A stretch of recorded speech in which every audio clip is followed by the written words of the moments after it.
안녕하세요. 창원대학교 재직 중인 이민수 교수라고 합니다. 오늘은 근골격계 질환 및 체중 조절을 위한 운동 재활에 대해서 살펴보도록 하겠습니다. 나이가 들면서 어깨, 허리, 무릎에 대한 질환이 증가되고 또 체중이 늘어나는 공통점을 갖고 있을 겁니다. 그래서 오늘은 이러한 부분에 대해서 원인과 그 다음에 운동을 어떻게 해서 극복할 것인가에 대해서 설명하도록 하겠습니다. 목차는 크게 두 가지입니다. 첫 번째는 근골격 질환과 그에 대한 운동, 재활, 그 다음에 2부는 체중 조절을 위한 운동 방법에 대해서 살펴보도록 하겠습니다. 그래서 근골격계 질환에 대해서는 어깨 질환, 그 다음에 허리 질환, 무릎 질환에 대해서 살펴보고요. 그 다음에 2부에는 체지방에 대한 이해와 그 체지방을 감소시키기 위한 운동 방법에 대해서 살펴보도록 하겠습니다. 일단 우리가 이제 운동 재활을 하기 전에 어떻게 하면 다치기 전에 건강한 상태로 돌아갈 것인가 라고 하는 것이 운동 재활의 목적인데, 우리가 이제 상해를 당하는 유발 요인이 몇 가지가 있습니다. 이제 여기 보시면 언노딩이라고 해서, 이거는 이제 우리 몸이라고 아마 가정을 해보면 정상적인 상태죠. 그런데 발목이라든지 무릎이라든지 허리 같은 경우에 이렇게 갑작스럽게 늘어나게 되면, 이걸 우리가 신전력 스트레칭이라고 얘기를 하는데, 갑자기 늘어나게 되면 인대가 파열되겠죠. 힘줄도 파열되고 뭐 근육도 파열되긴 하죠. 그래서 그러한 것들이 이제 가장 상해의 큰 요인이다라고 하는 것입니다. 예를 들어서 길을 걷다가 발목이 겹질려지게 되면 발목에 붙어 있는 인대가 늘어나는 거죠. 그래서 심하게 되면 끊어지기도 하는 것이죠. 그래서 이것을 신전력이라고 얘기를 하고, 그 다음에 이제 이렇게 압박이 되는 것을 압축력이라고 하는데, 이런 경우에는 이제 관절염, 타박상인 경우 이제 여기에 해당되는 거고요. 이렇게 이제 늘어나는 경우가 제일 큰 부상이라고 말씀드렸는데, 신전력에 의해서 발생되는 그런 그 질환이 자상, 염자라고 합니다. 자상은 근육과 힘줄을 의미하는 것이고요. 염자는 인대를 얘기하는 것입니다. 그래서 이제 힘줄은 뭐냐면 근육과 뼈가 있는데 그 사이에 붙어 있는 단단한 어떤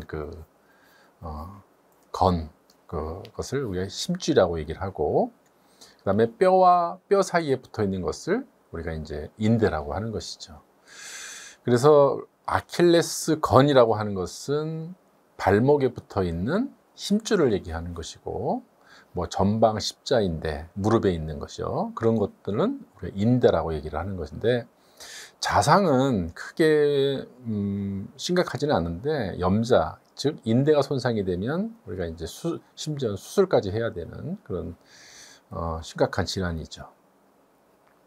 그 다음에 이제 전단력은 여기 세 번째 여기 보는 것과 같이 평행으로 힘이 작용하는데 반대 방향으로, 그래서 보통 이런 경우에는 염자, 골절, 디스크, 이제 허리 부상 같은 경우에 여기에 해당이 되는 것이죠.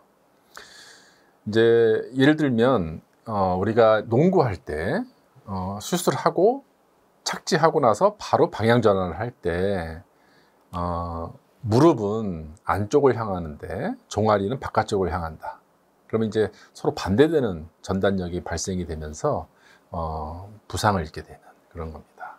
그 다음에 여기 이제 밴딩이라고 해서 굴곡력을 얘기하는 것인데, 이런 경우에도 마찬가지로 골절, 디스크라고 하는 것이고, 이 트위칭이라고 해서 약간 이제 이렇게 서로 회전되는, 그래서 나선형 골절 같은 경우에는 여기에 해당이 된다라고 하는 것입니다.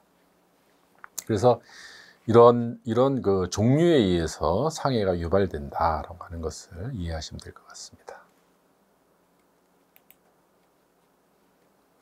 그래서 이제 근육과 힘줄, 그 다음에 인대가 손상되는 것을 아까 얘기한 것처럼 스트레인, 좌상, 그 다음에 인대가 손상이 되는 것을 우리가 염자, 스프레인이라고 얘기를 하는 것이죠. 그래서 이제 증상 같은 경우에 보면 1도, 2도, 3도가 있고 염자도 마찬가지입니다. 여기 그림에 보시면 1도는 근육의, 그러니까 자상 1도라고 하는 것은 근육이 갑작스럽게 늘어난 것을 얘기하는 것이고요. 그 다음에 2도라고 하는 것은 여기 보시면 부분 파열이 있죠. 근육이 부분 파열된 것, 그 다음에 완전히 파열된 것을 우리가 3도, 그래서 그 심각한 그 상태에 따라서 1도, 2도, 3도라고 합니다. 그 다음에 염자 같은 경우에 보면 이제 발목이 가장 대표적인 사례인데, 여기 보시면 이제 인대가 이렇게 늘어났죠. 이렇게 늘어나는 경우 1도라고 얘기하고, 여기 보면 부분 파열됐죠. 이런 경우에는 2도라고 하는 것이고요. 이제 완전 파열, 이건 수술해야 되는 것이죠. 그래서 이걸 3도라고 얘기를 합니다. 그래서 우리가 병원에 가면 발목에 문제가 있어서 갔는데 염자이면서 3도라고 얘기한다면 완전 파열이라서 여튼 수술을 해야 되는 경우가 일반적인 사례라고 볼 수 있습니다. 또 무릎에서 전방 십자인대 같은 경우에도 마찬가지겠죠.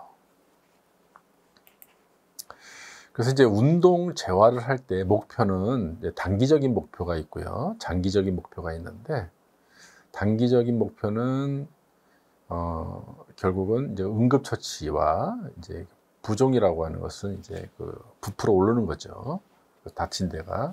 그래서 그걸 관리해야 되는데, 라이스라고 하는 원리에 의해서 이런 걸 관리한다고 하는 것입니다. 라이스의 R은 레스트고요, I는 아이싱, 컴플레이션, 엘리베이션, 이렇게 돼서 다치면 무조건 쉬어야 되고, 그 다음에 무조건 아이싱을 해라. 그 다음에 심각하면 그 부위를 움직이지 못하게 압박을 하고, 만약 다리 부위가 다쳤다면 다리 부위를 심장보다 조금 버게라든지 어떤 받침대를 해서 다리를 올려라 라고 하는 것이 그 응급처치입니다. 그래서 이제 그 제일 중요한 게 여기서 아이싱인데, 이 아이싱은 결국은 우리가 다쳤다, 그 다음에 뭐 통증이 유발될 수 있다, 또는 상해를 입었다 하면 무조건 아이싱을 해야 되는 겁니다.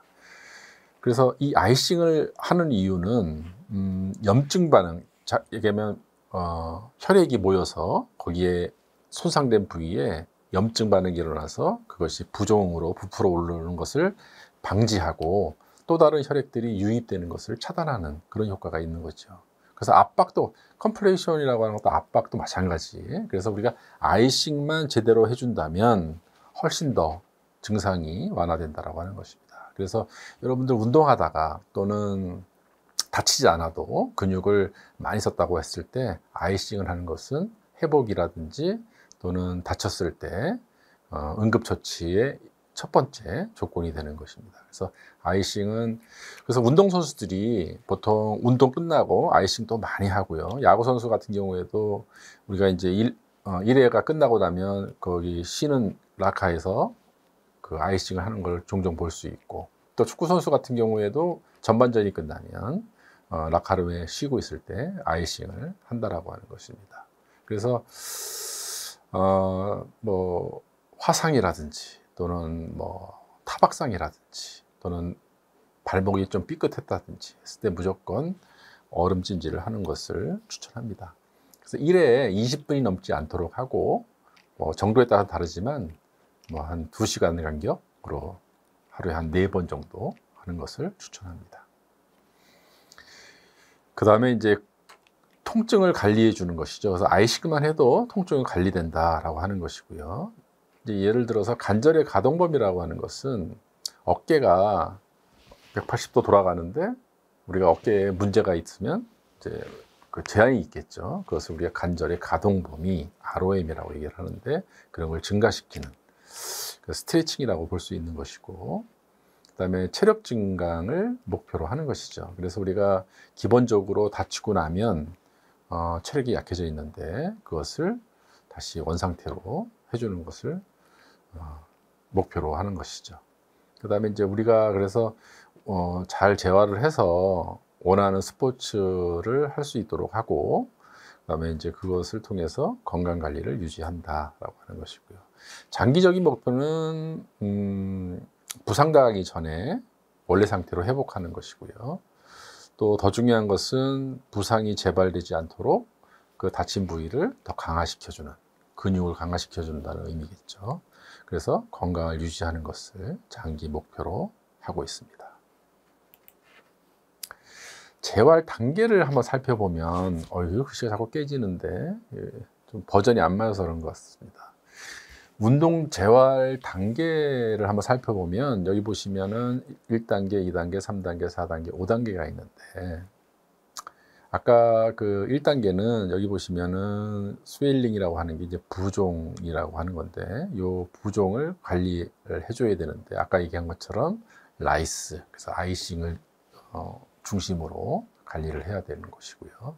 이때 스트레칭을 하는 것도 ROM을 확보하기 위한 좋은 방법이고요.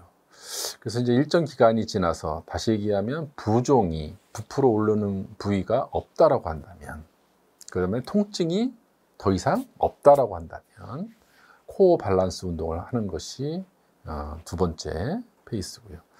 이 코어 밸런스 운동은 이제 한다면 플랭크, 스쿼트, 그 다음에 이제 요가 자세 같은 운동들, 이런 것들을 추천을 하는 거고요. 또 이제 그런 것들이 강화되고 이제 좀 더 시간이 경과되면 근력, 스트렝스 운동들, 이런 것들을 강화하는 거고요. 네 번째, 이제 근력이 강화되면 기술 운동, 기능성 운동. 그래서 이제 기술 운동이라고 하는 것은 우리가 이제 운동선수인 경우에 축구면 축구에 대한 기술 운동, 야구면 야구에 대한 기술 운동. 그 다음에 이제 그 다친 부위에 원래 상태로 돌아올 수 있는 그런 운동을 우리가 기능성 운동이라고 얘기를 하는 거죠. 그 다음에 이제 마지막으로 중요한 것은 더 다치지 않게끔 예방하고 부상을 방지할 수 있는 여러 가지 조건들을 잘 해야 되는 것이죠. 그래서 보통 그 부위가 좀 약하다라고 한다면 그 부위에 테이핑 같은 거 하고 운동을 하는 것도 좋은 예고요. 그리고 심하게 하지 않음으로써 부상을 방지하는 그런 주의를 해야 될 의무가 있다라고 하는 것을 말씀드리겠습니다. 운동은요, 이제 여러분들이 운동을 시작하는데 몇 가지 조건과 구성 요인이 있는데, 여기 FITT라고 하는 것은 이런 것이죠. 운동을 이제 시작할 때 운동을 일주일에 몇 번 할까라고 하는 거, 그 다음에 운동을 어느 정도 힘들게 해야 될까라고 하는 것을 인텐시티, 운동 강도라고 하고요. 그 다음에 세 번째는 그럼 몇 시간을 해야 될까라고 하는 거. 그 다음에 수영을 할까, 아니면 근력 운동을 할까, 아니면 유산소 운동을 할까, 아니면 뭐 축구를 할까, 이런 운동의 형태. 그래서 요 약자를 따서 FITT에 따라서 운동 프로그램을 내가 짤 수가 있을 거고, 만약 여러분들이 이런 운동 프로그램을 짤 수가 없다면 전문 트레이너들이 운동 프로그램을 짜서 거기에 맞게끔 운동하는 것이 과학적이다라고 하는 겁니다. 그리고 이제 운동을 시작할 때 보시면 준비 운동을 여기 보시면 60분 운동을 할 때 15분씩이나 하는 것이죠. 그 다음에 또 운동이 끝나면 여기는 심장의 온도를 올리는 거고, 여기는 심장의 운동을 내리는 거죠. 그래서 우리가 자동차로 얘기하면 급발진하는 것이 아니라 1단, 2단, 3단, 4단 점차적으로 이제 그 엔진의 기능을 올리고, 그 다음에 충분히 주행을 하고, 만약 예를 들어서 한 30분 했다라고 한다면 끝나고 나서 가열된 엔진을 다시 쿨링 다운하는, 그래서 정리 운동 한 10분 정도 하는 것을 권고합니다. 자, 이제 운동 재활에 대한 기본적인 개념을 이해하셨다면 이제 본격적으로 어깨에 대해서 한번 알아보도록 하겠습니다.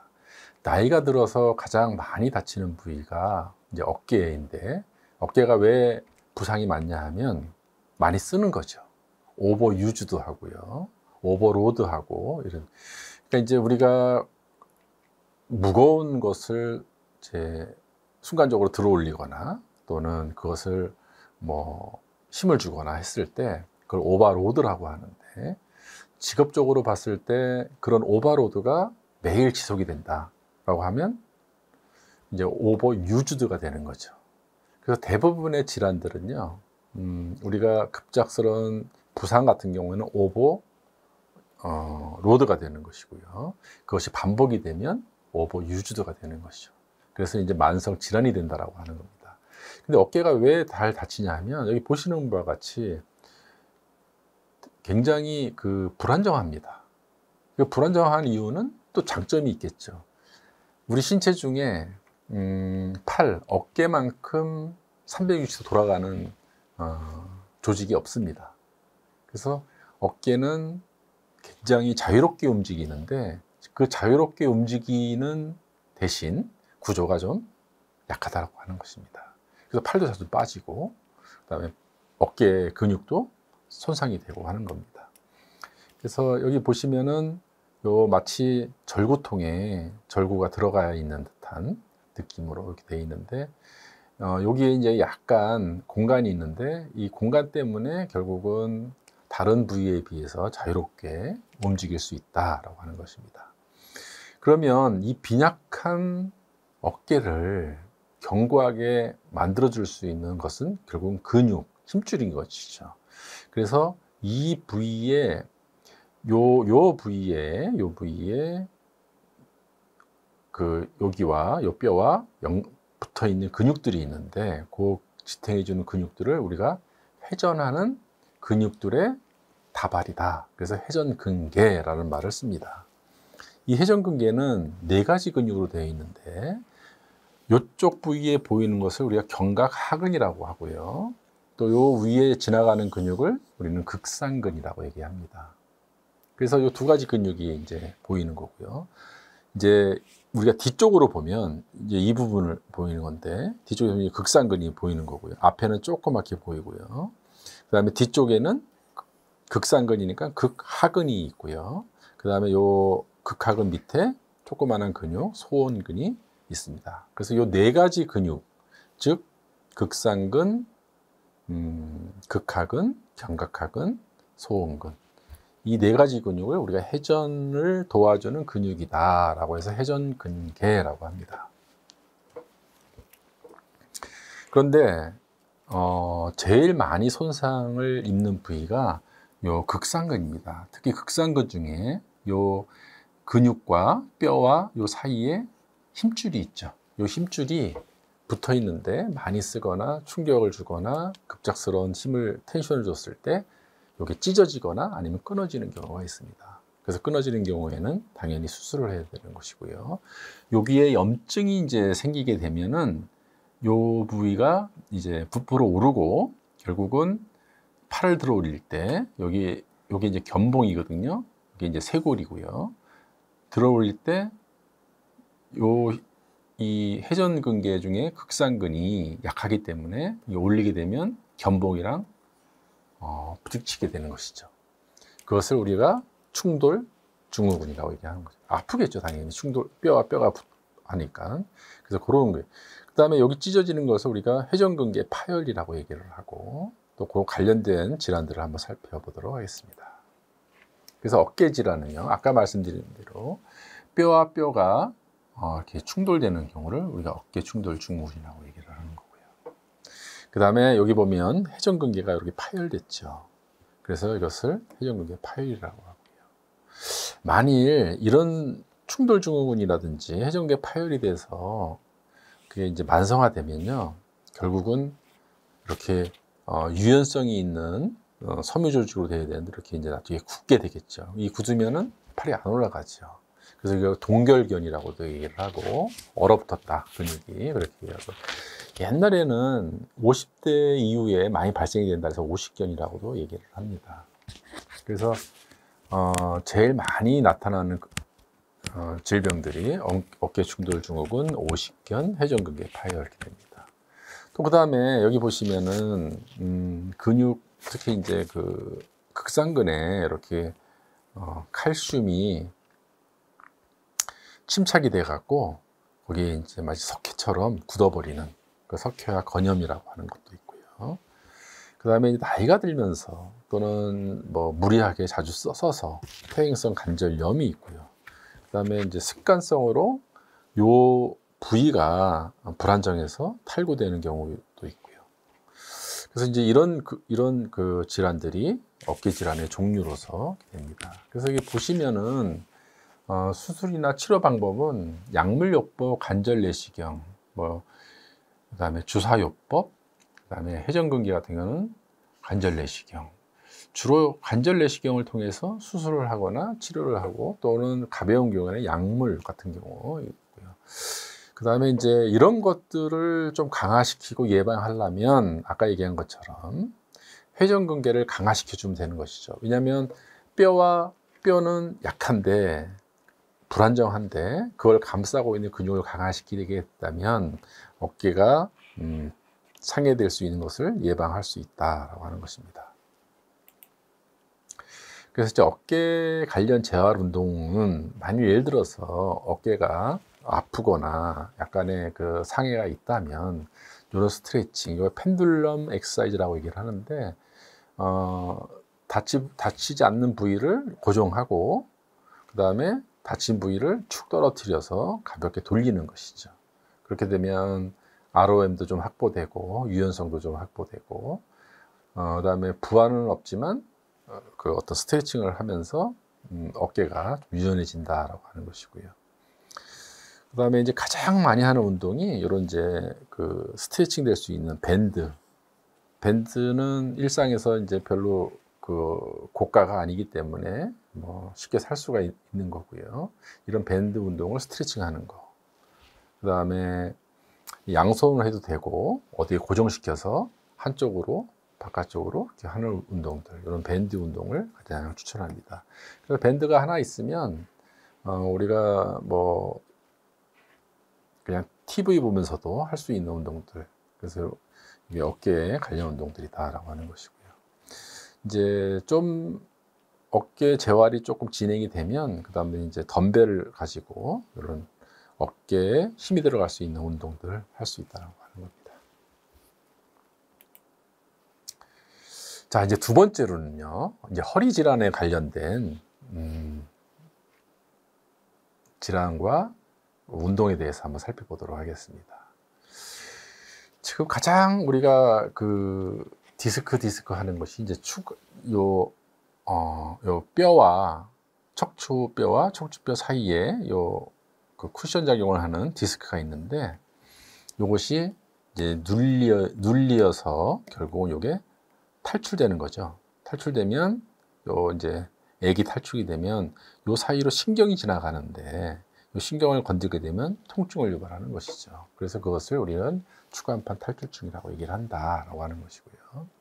또 어떤 이유에서든지 뭐 물론 이제 오버유즈도 하고 오버로드 때문에 요 공간, 그러니까 이 신경이 지나가는 공간이 좁아져 있으면 결국은 신경을 누르게 되면서 이제 그 통증이 있는데 그것을 척추관 협착증이라고 얘기를 합니다. 그 다음에 이제 우리가 전체적으로 허리 이 척추뼈는 한 5개 정도가 있고요. 그 다음에 경추는 뭐 해서 총 한 31개가 있는데 이런 뼈들이, 근데 이게 이제 어떤 얼라이어먼트, 밸런스라고 하죠. 이것이 자세나 불안정한 어떤 그 생활 습관 때문에 이렇게 휘어져 있는 거예요. 요새 이제 어린 애들 같은 경우에도 척추측만증이 되게 많이 있어요. 그래서 척추가 옆으로 굽어지거나 휘어지는 질환들. 그렇게 되면 어렸을 땐 모르지만 나중에 되면 호흡도 곤란해지고 자세도 물론 안 좋아서 결국 허리 디스크까지 유발되는 그런 질환입니다. 그 다음에 여기 이제 척추체에 이게 나와 있는 이런 돌기들이 있는데 이 돌기들이 그 척추를 이렇게 연결해 주는 역할을 하는데 그런 것들이 손상을 입어서 결국은 불안정하게 되는, 그래서 그것을 우리가 척추 분리증이라고 합니다. 그러니까 뼈가 약간 부러진 거죠. 뒤에 잡아주는 뼈들이. 만약 그런 요 척추 분리증이 일어나면 당연히 이 척추를 잡아주지 서로 연결해주지 못하니까 이 위에 있는 것이 밑에 거보다 더 전방으로 미끄러져서 결국은 허리 통증을 유발한다라고 하는 것이 척추 전방 위증이라고 얘기를 합니다. 그다음에 척추에 염증이 생기는 것을 우리가 이제 뭐 무릎처럼 척추에도 관절염이 있다라고 하는 것입니다. 자, 그래서 이제 어떤 운동을 어떻게 해야 되는지 한번 살펴보도록 하겠습니다. 그러니까 허리는 아까 얘기한 것처럼 어깨는 불안정하기 때문에 그 주위에 감싸고 있는 4가지 근육이 있다, 회전근개가 있다라고 하는 것이고요. 허리도 사실은 우리가 직립을 하게 되면서 허리에 가장 많은 부하가 있거든요. 그래서 나이가 들면서 허리가 약해지는데 그 약해진 허리를 감싸고 있는 근육이 있습니다. 그것도 4개가 있습니다. 그것을 우리는 허리 중심 근육, 즉 코어 근육이라고 합니다. 이 코어란 말은 중심이란 말이죠. 중요하다라고 하는 건데, 이 중심이 되는 근육 4가지가 있는데, 여기 보시면 이 부분을 이제 우리가 아래 위 중에 중간에 있는 근육을 코어 근육이라고 하는 것입니다. 그래서 이제 호흡할 때 이 위에 덮개 같은 근육을 우리가 횡격막이라고 하고요. 그 다음에 맨 밑에 골반 밑에 있는 그 생식기 쪽에 있는 것을 우리가 골반 기전이라고 얘기를 합니다. 이 호흡을 도와주는 거니까 지붕과 밑에 이제 그 바닥, 그의 근육, 골반 기전이 굉장히 중요하다고 하는 것이죠. 그 다음에 그 안에 있는 근육을 우리가 이제 그 복대처럼 싸고 있는 근육을 우리가 복행근이라고 얘기하고요. 횡으로 싸고 있어서 복행근. 복은 이제 허리 쪽을 말하는 거고요. 그 뒤쪽에 보면 그 아주 가느다란 근육들이 있는데 이거 다혈근이라고 얘기합니다. 이 근육도 허리를 안정시켜 주는데 굉장히 중요한 근육. 그래서 이 4가지 근육을 코어 근육이라고 얘기를 하는 것이죠. 그래서 위에 횡격막, 맨 밑에 골반 기저근, 그 다음에 이 중앙에 있는 복부 쪽에 있는 복행근, 그 다음에 뒤쪽에 척추 뒤쪽에 지나가는 다혈근. 이 4가지 근육이 가장 일반적으로 중요한 코어 근육이다라고 하는 것입니다. 그래서 우리 몸의 중심이니까 가장 그 핵심이 되겠죠. 이 4가지 근육을 잘 발달시켜서 허리를 나이가 들어도 아프지 않게 조심을 해야 되겠죠. 자, 그래서 우리는 어떤 운동을 하냐? 결국은 이 4가지 근육 운동을 해야 되는 것이죠. 운동 재활에서의 그 공통점은 뭐냐면 근육을 강화시키는 겁니다. 그래서 인대를 강화시켜나 힘줄을 강화시키는 것도 사실은 뭐 가능성은 있죠. 그러나 근육만큼은 효과가 없다. 그 다음에 장기간 하지 않으면 효과가 미비하다. 근데 근육은 우리가 며칠만 해도 근육이 강화될 수 있는 것을 알 수가 있기 때문에 우리는 어떤 재활 운동의 그 초점에서 본다면 그 핵심은 근육을 강화시키는 것이다 라고 하는 것이 핵심입니다. 그래서 7가지 운동 중에 허리를 강화시키는 추천되는 운동들을 보면 이제 허리가 압축돼서 이제 신경을 누르기 때문에 이렇게 허리를 펴주는 운동, 그래서 이렇게 매달리는 운동들 추천하고요. 그 다음에 이제 뒤로 젖히는, 윗몸 뒤로 젖히는 운동이 좋습니다. 왜냐하면 우리가 이제 앞으로 숙이는 운동은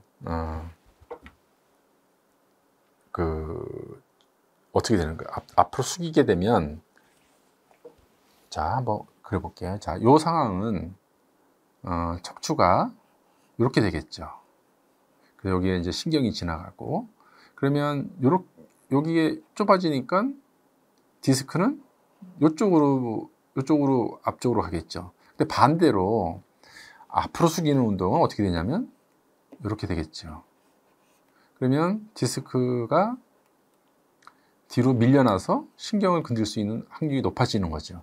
그래서 우리가 허리를 강화시키는 운동 중에서는 반드시 허리를 뒤로 젖히는 운동을 할 것이지 앞으로 숙이는 운동은 금지다라고 하는 것이 일반적인 견해입니다.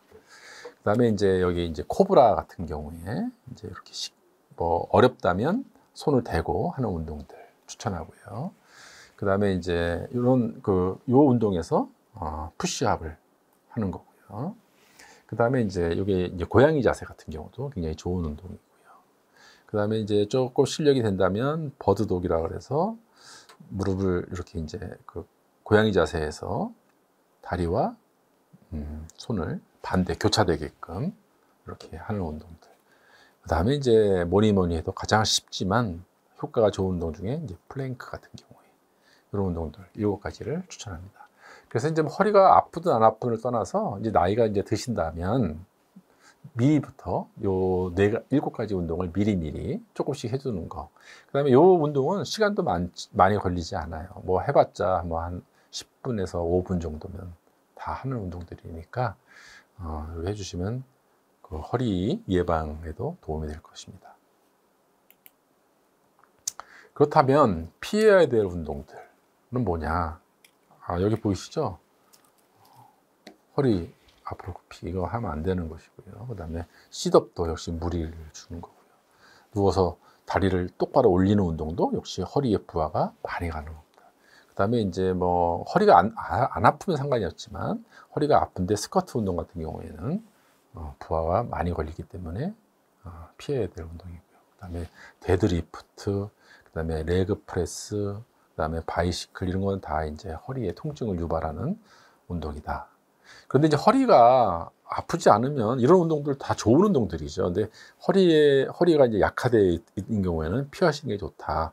그럼 이제 이 운동을 안 하면 거꾸로 뭘 하냐? 레그 컬 운동하면 되는 거죠. 이렇게 엎드려서 다리를 올리는 운동. 이런 운동은 또 오히려 허리에 굉장히 좋은 운동이다라고 하는 것입니다. 사실 저도 허리가 좀 안 좋아서 그 웨이트장에 가면 이런 운동 좀 피하고 아까 얘기한 것처럼 허리를 뒤로 제끼는 운동들. 그 다음에 이제 이 운동에 반대되는 건 레그 컬 운동인데 엎드려서 다리를 올리는 운동. 이거 굉장히 좋습니다. 그래서 이런 운동들을 여러분들한테 추천하겠습니다. 자, 그다음에 이제 무릎으로 가도록 하겠습니다. 무릎은요,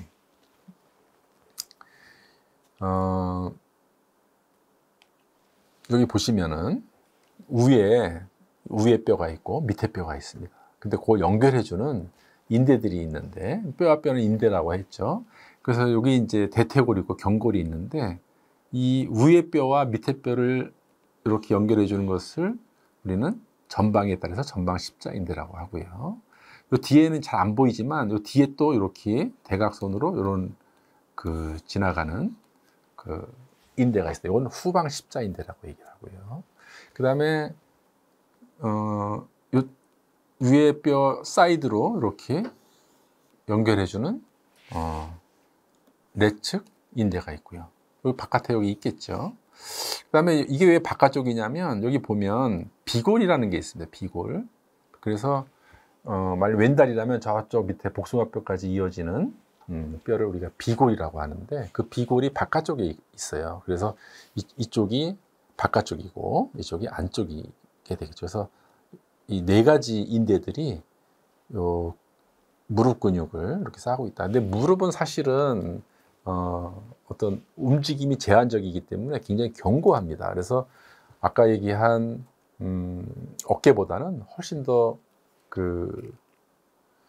부상의 확률이 감소되는데, 근데 이제 문제는 뭐냐면 나이가 들면서 뼈는 약해지고 상체는 배는 이제 이렇게 체중이 증가되고 하니까 어떻게 되겠습니까?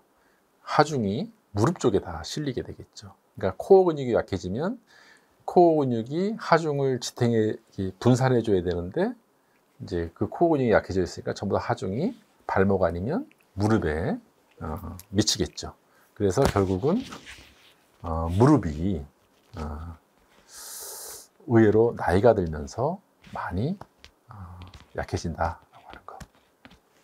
그래서 이제 류마티스 관절염 같은 경우도 뭐 당연히 이제 나이가 들면서 염증이 생겨서 걸리는 질환인데 노인들 분야에서 많이 걸리는 경우가 있죠.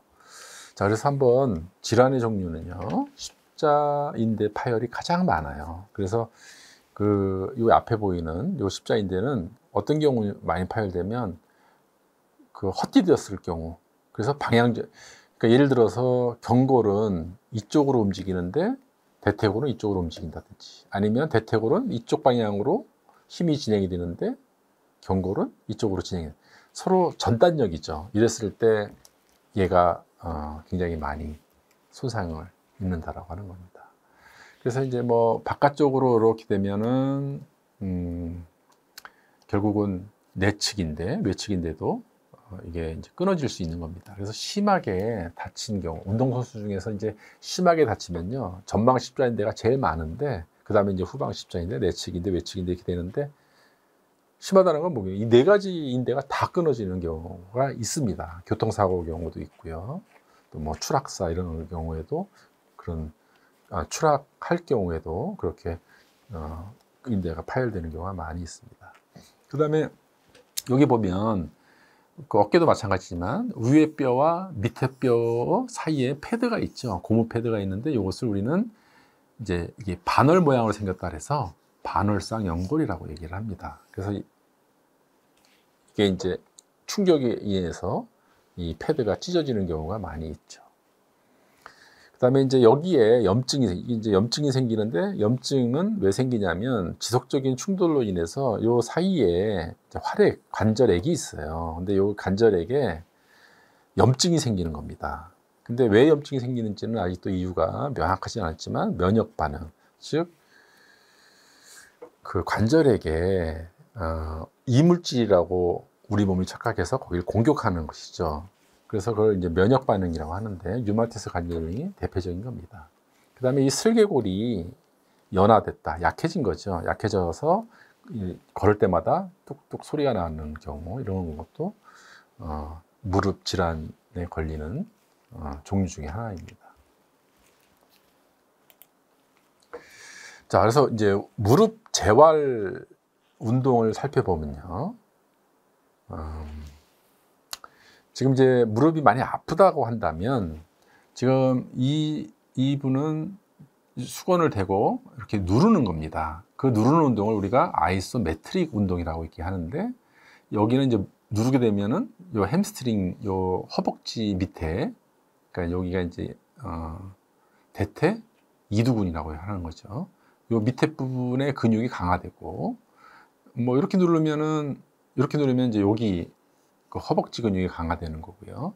그래서 이 아이소메트리 운동을 우리가 뭐라고 하냐면 등척성 운동이라고 얘기합니다.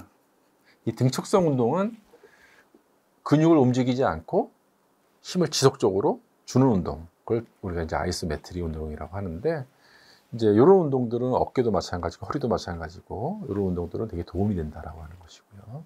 꼭 피해야 될 운동은 이렇게 스쿼트, 그 다음에 충격을 주는 러닝, 그 다음에 이 런지 운동, 이게 막 점프할 수 있는 플라이오메트릭 같은 점프 운동, 이런 것들은 삼가하고요. 체중이 있다면, 무릎이 안 좋은데 체중이 있다면 수영 운동을 추천하고요. 가장 좋은 운동은 역시 걷기죠. 걷기를 추천합니다. 2부는 체중 조절에 대해서 한번 알아보도록 하고, 결국 체중 조절이라고 하는 건 뭐겠습니까? 우리 몸에 있는 지방을 연소시키는 것이죠.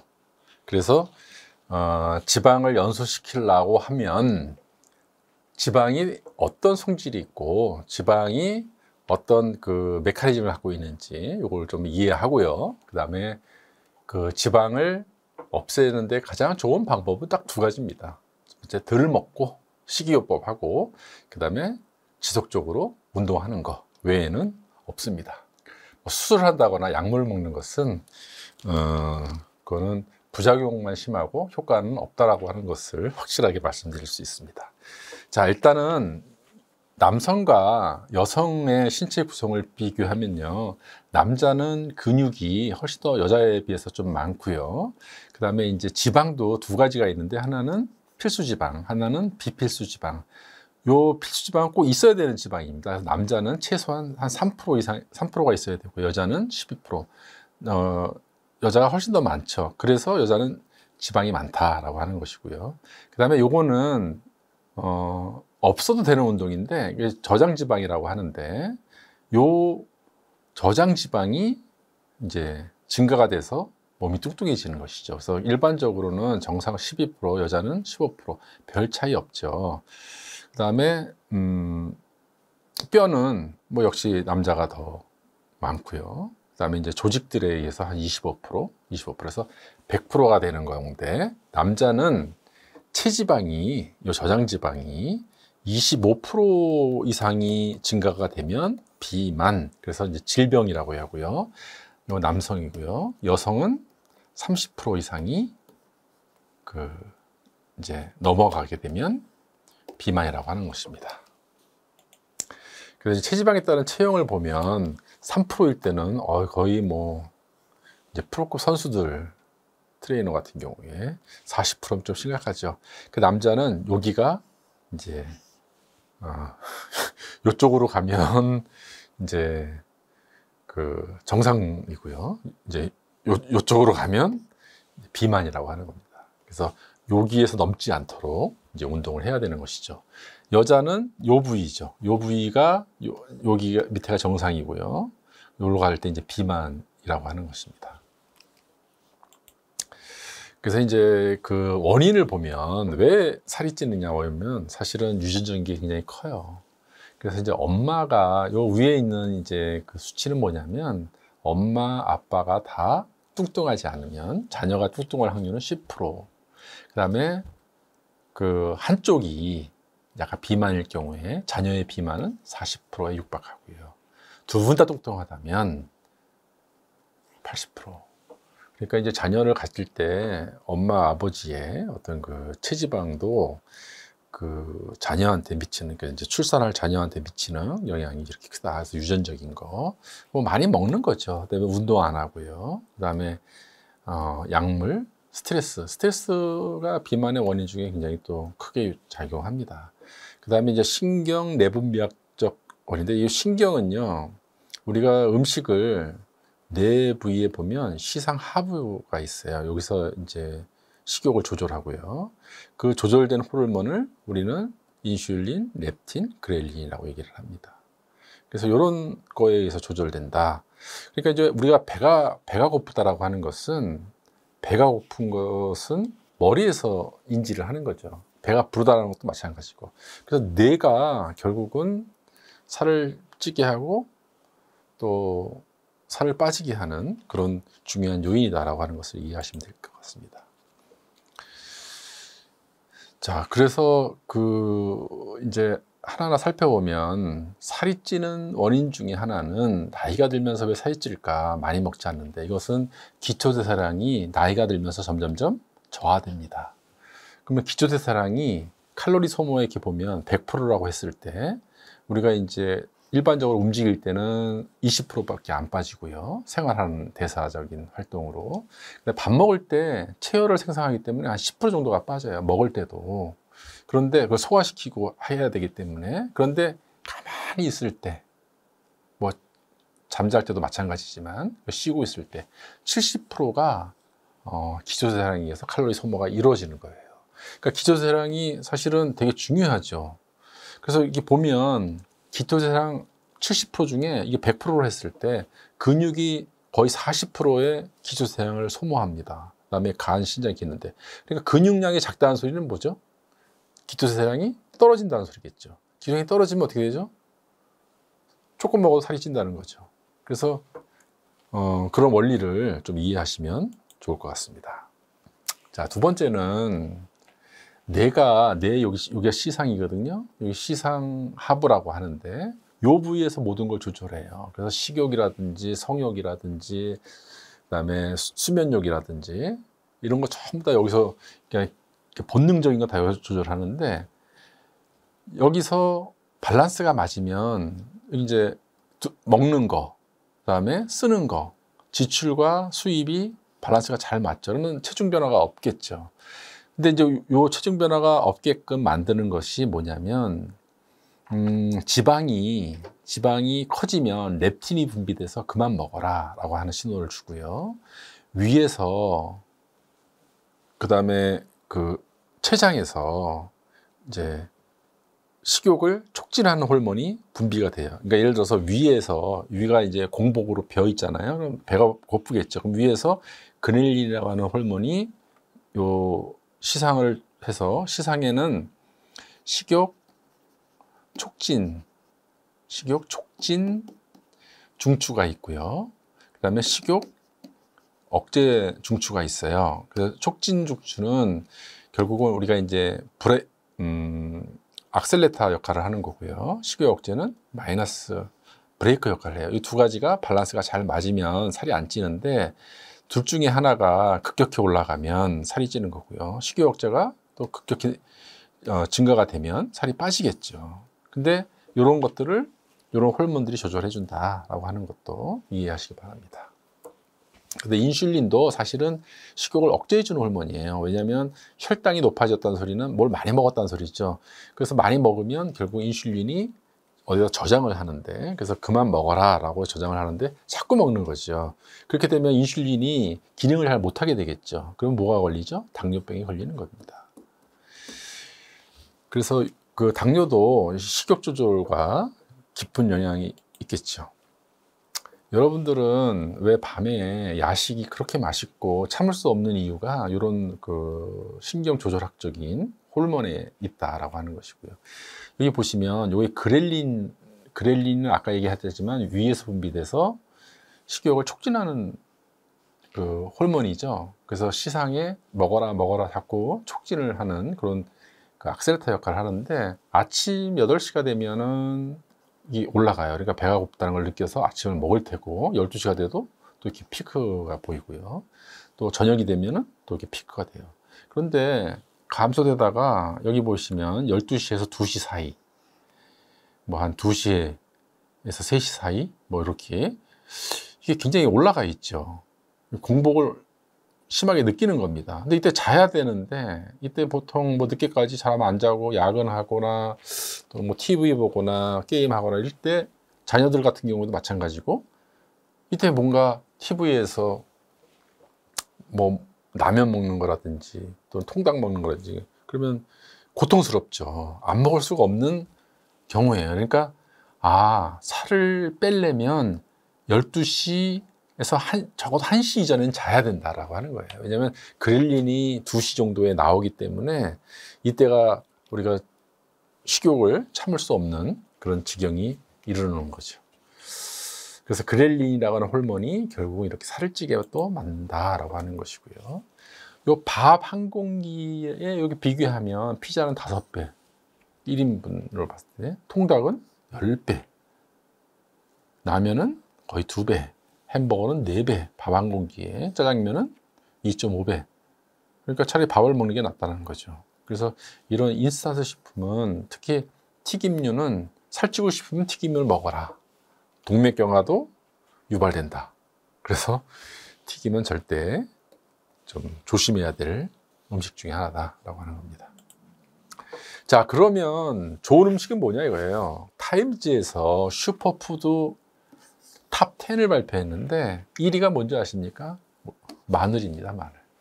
자, 그 다음에 블루베리, 토마토, 시금치, 와인, 견과류, 그 다음에 귀리, 브로콜리, 연어, 녹차, 이런 겁니다. 그래서 예를 들면 우리가 이제 소주 먹지 마시고 집에서 일찍 들어가셔서 와인을 먹고요. 와인 안주에 시금치라든지 토마토, 블루베리를 얹어서 견과류랑 같이 먹는다면, 또는 뭐 조금 여유가 된다면 연어라든지 브로콜리 해갖고 같이 먹는다면, 술을 많이 먹으면 안 되겠죠. 이제 건강한 정도, 한 뭐 2-3잔 정도 먹는데 같이 대화하면서 이런 안주로 먹으면 여러분들은 슈퍼푸드 탑 10 중에 거의 한 6개, 7개를 섭취하는 그런 생활, 그러니까 그 음주 생활을 그렇게 바꾸시길 합니다. 자, 근데 이제 한번 보십시오. 체중 감량과 지방 세포의 수와 크기가 어떻게 변하냐.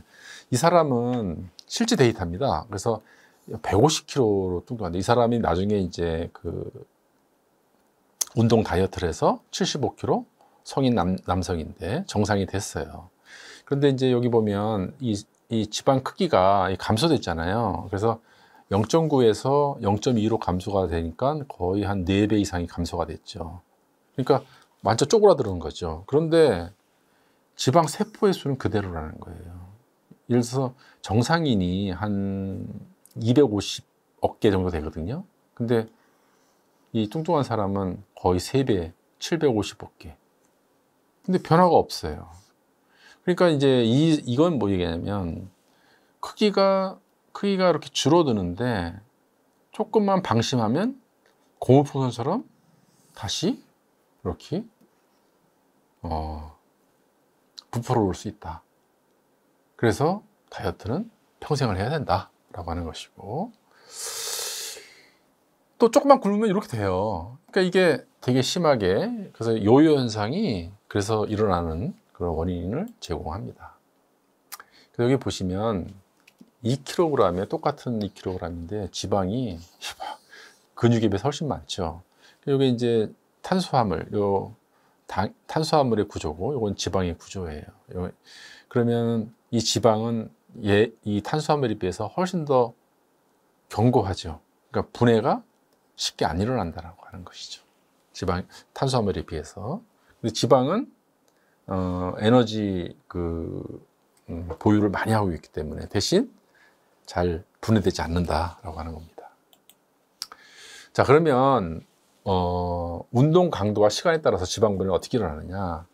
서로 반대예요. 운동 강도가 심해지면 맨 처음에는 탄수화물이 점점 증가되고 지방은 점점 감소돼요.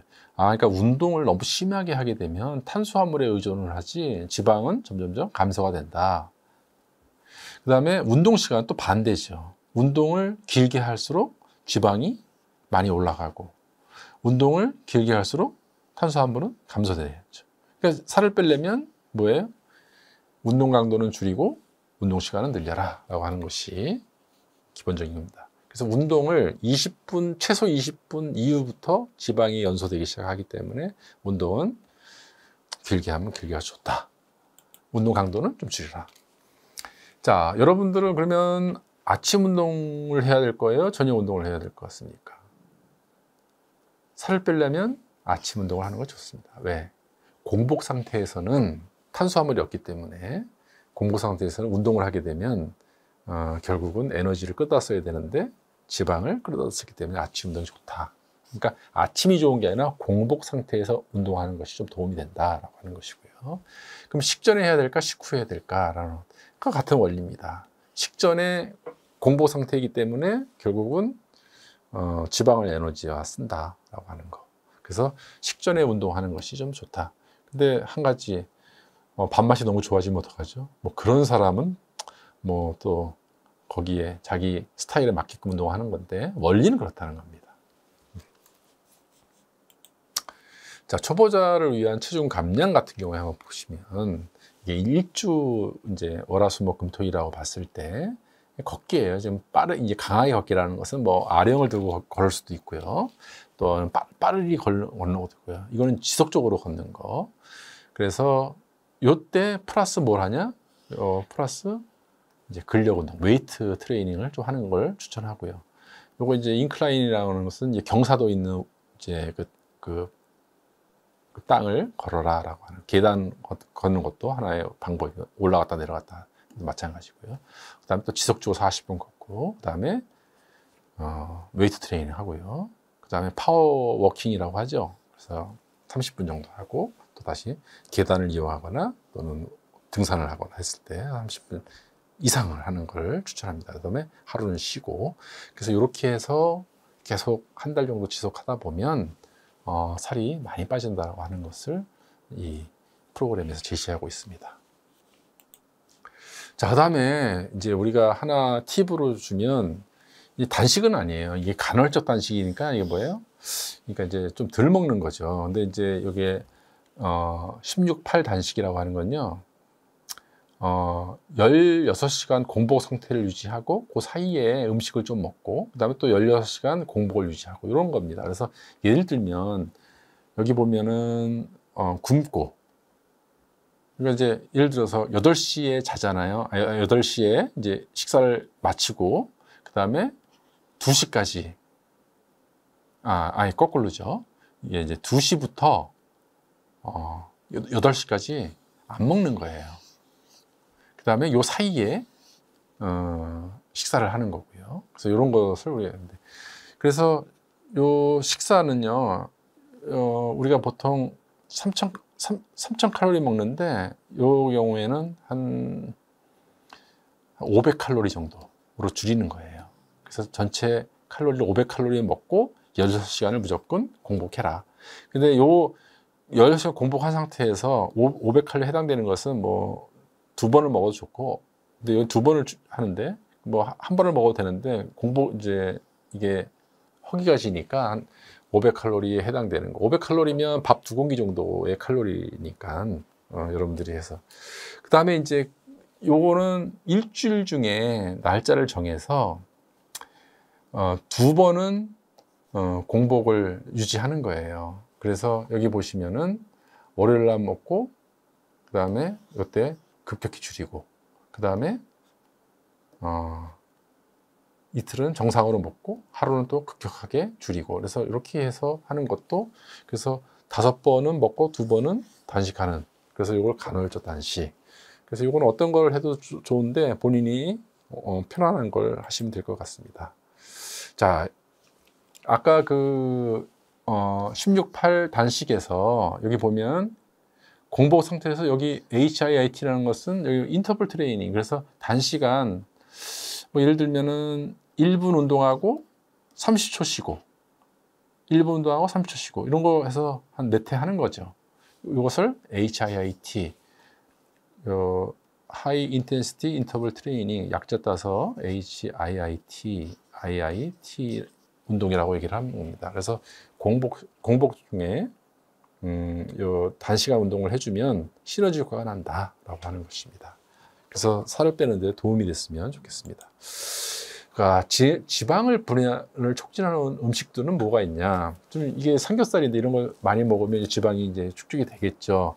얘네들은요, 분해를 촉진하는, 그러니까 이 지방을 좀 더 이렇게 느슨하게 연결해 줄 수 있는 고리를, 그래서 분해가 빨리 촉진될 수 있도록 어떤 선행적인 그 환경을 만드는 것이 포도주예요.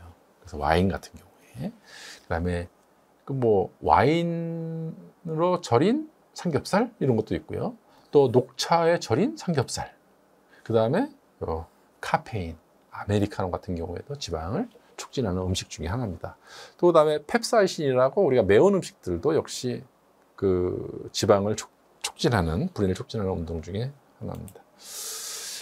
자, 근데 이제 결국은 지방은요, 이 겉에 피하 지방이 있고요, 이 안쪽에 이 조직들 안쪽에 내장 지방이 있는데, 이 피하 지방은 별로 크게 위험하지 않은데 이 내장 지방이 위험합니다. 이게 염증 반응도 일으키고요, 결국 뭐 코어 지방도 약하게 하고, 그다음에 위, 소장, 대장에도 영향을 주고, 그래서 결국은 왜냐면 염증 반응을 일으키기 때문에 그렇죠. 그래서 요거는 없애야 될 지방이기 때문에, 이걸 없애려면 어떻게 되는 겁니까? 없애려면 아까 요게 연소가 된다 그랬죠. 연소. 탄다는 소리예요. 얘가 타려면 뭐가 들어와야 돼요? 호흡을 통해서 산소가 들어와야 돼요. 그리고 타고 연기가 나가죠. 이걸 이산화탄소라고 얘기를 해요. 그러니까 산소를 얼마만큼 잘 공급하느냐, 그러니까 유산소 운동이라고 하는데 이게 키포인트예요. 그래서 여기 보시면 이게 지방이거든요. 지방. 그런데 얘를 태우려면 뭐가 필요하냐? 이만큼의 산소가 필요한 거예요. 그러면 뭐가 발생이 되느냐? 이산화탄소가 발생이 되고 땀, 물로 배출이 되는 거죠. 그러니까 얘를 없애려면 결국은 호흡을 통해서 산소가 증가될수록 얘가 많이 타는구나 라는 것을 알 수 있죠. 자, 그래서 팁을 드리도록 하겠습니다. 체중 감량 운동요법 5. 그래서 운동 전에 원두커피를 마셔라. 30분 전에. 그 다음에 운동하면서 호흡은 최대한 길고 가늘게 코로 마시고 입으로 내쉰다. 우리가 운동할 때도 마찬가지죠. 그러니까 이게 달리기 할 때도 또는 걷고도 규칙적으로 들어 마시고 내쉬고, 들어 내쉬고, 가늘고 길게. 아까 산소 공급을 최대한 해주는 거. 그래야 지방이 분해돼서 뭐로 나온다? 이산화탄소, 그 다음에 물이 나온다. 이것은 지방이 연소됐다는 증거이기 때문에 우리가 산소를 충분히 많이 이용해 주는 게 좋다. 그러면 천천히 걷기나 아니면 빨리 걷기도 호흡을 계속 하면서 한다면 지방 분해가 극대화되겠죠.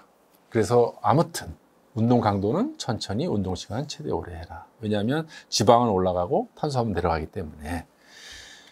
그 다음에 우리 몸은요 적응 효과가 있기 때문에 갑자기 몸이 날씬해지지 않습니다. 아무리 운동을 열심히 해도 3개월 이후에 효과가 나기 때문에 이제 인내심을 가지시고 운동을 하시기 바라고. 그 다음에 이런 것도 마찬가지죠. 산소가 들어와서 지방을 연소시키고 가스가 발생이 되고 뭐 이런 것들을 상상하면서, 그 다음에 믿고, 그래서 들어오는구나, 산소가 왜냐하면 산소가 지방을 분해시키는 가장 직접적인 그 작용을 하기 때문에 그렇다는 거죠. 그리고 이제 매일 운동이 끝나면 뭐 사우나를 해도 되고 아니면은 뭐 개운함을 극대화할 수 있는 그런 것들을 여러분들이 루틴으로 하시면은 좋을 것 같습니다. 자, 요약을 하게 되면 체지방 감소는 호흡 조절로, 그 다음에 가볍게 장시간을 하고요. 근골격계 질환 예방은 아까 얘기한 코, 이 복부 쪽에 관련된 4가지 근육들, 호흡에 관련된 횡격막, 그 다음에 저쪽 골반 쪽에 있는 그 골반 기저근, 그 다음에 복행근, 뒤쪽에 있는 다혈근, 이런 것들을 강화시켜라 라고 하는 것이고, 재활 운동은 아까 얘기한 등척성 운동을 시작으로서 근육을 강화시켜라. 이 등척성 운동은 근육이 움직이진 않지만 힘을 주는 운동. 다시 해서 이 플랭크 같은 운동은 굉장히 좋은 운동입니다. 그 다음에 일명 슈퍼맨 자세, 굉장히 좋은 운동이고요.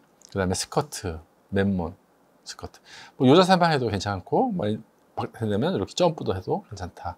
그래서 이런 운동들을 해주면 건강도 되고 살도 빠지고 그다음에 성인병도 예방될 수 있다라고 하는 것이 오늘의 마지막 요약이었습니다.